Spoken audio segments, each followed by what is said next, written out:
Hey, this is Kehinde Fawumi. You're listening to the Unleash Your Genius podcast. I want to share with you the concept of buying businesses, of acquiring businesses. And this could be a small business, it could be a big business as much as a seven-figure business. And there's also a possibility to buy this with no money down. And I just want to explore that. Disclaimer, you don't need to do this if you don't have a mentor, an expert who has done similar deals, because there is also the risk of losing money on this, and you'll see why in super soon. So, like I said, a profitable business is definitely a great asset to own. It's a system that works for you and makes you more money without your involvement or with your investment. And what this means is that after buying a profitable business, you can make yourself the manager or the CEO or whatever, because it's your business, right? Or you could say that, okay, I don't have the time for that. I want to pay someone else to do that. I want the CEO that was anyway already there to continue the work and to just keep it going. And I am just basically now just the owner or an investor in that case. And this is a possibility.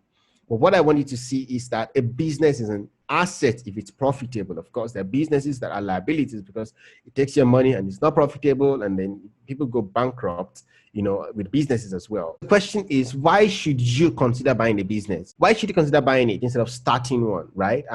You could say that, okay, I want to own a business, so I go to start one. That's what most people do. But many people, again, in the smaller percentage, would rather just go for buying a business already. And it's super easy, right, to think of it. Making a business profitable it requires a lot of time and effort. Over 90% of startup businesses fail. Not every business that starts, succeeds. As a matter of fact, in the first, I think, 1 to 5 years, 90% fails. And in another 5 to 10 years, another 5% fails. And so only a few percentage of startups actually succeed. And that's a number that has been constant from time immemorial. It always happens that way. It also involves a lot of sweat, capital, and skill sets to really make a new business work. And you need to be in the game. You need to do the work. You need to get your hands steady to make it work. That's for starting a business. But for buying a business, it's like an existing business that's already profitable has overcome the startup challenges. That means that it's now established. It did not fail. It is now working, right? And the risk is then lower. You inherit also the customer, the processes, the workforce, and the assets that the business have, because they already have all these things in place, and you can just get all of that additionally, with owning the business. And these are priceless. Customers, especially, you already have a set of people that are interested in your product or in what you're doing and are ready to just, you just inherit that altogether. And again, I also already said it, you can pay others to manage the business for you. So you don't need to be in the game first. It's up to you in the end. If you want to scale the business, you have the skill set, then you can get your hands dirty to making it happen. It sounds all rosy, and I don't want you to get an impression that there's no work to do. Just pay someone for a business and you get it and that's it. It's not like that. That's not the picture I want to paint to you. Dealing with businesses, owning a business, managing a business requires a lot of work and a lot of wisdom and a lot of intelligence. To be able to earn the trust to even buy a business takes a lot, because you need to be the owner of any profitable business needs to be sure that you can continue to make the business profitable before they can sell it to you, right? So if I own a business, I won't just give it away to just any random person. I would not do that. You have to be able to, show that you have some proven track records, or you have the energy and motivation to make this work. You have to care about what I care about. So just be clear. So I don't. The intention here is not to tell you that, yeah, I don't start a business. Just buy a business. It's so easy, so simple. That's not the intention, and I hope you get that clearly.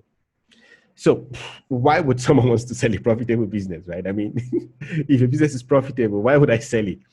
And lots of people sell things for personal problems. People have divorce, sickness, family problems, etc. Retirement. Some people are just been in the business for 30 years or more and really just want to retire and just enjoy their lives. Or actually, there are people that anyway also acquired the business and wanted to sell it for a higher price and wanted to sell it so they make a bit of gain from selling it anyway.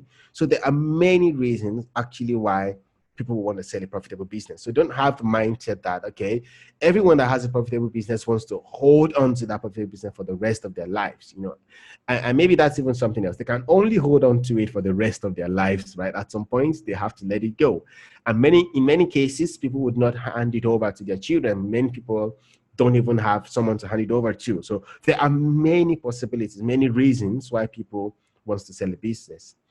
Which is also why I want to say one crucial part about acquiring a business is actually then to acquire it from someone that is motivated to sell, which means that they actually have a reason to sell it. For example, someone that has, a family problem, a sickness or whatever, doesn't have the energy, so they really want to get it out. Also, because you can get the best of the deals there, because you can leverage that need to get it. It doesn't sound ethical, but from a business point of view, well, you just get a better deal, right? So you have a better deal because someone just doesn't care. You just have the business. I don't want it again. Just make it.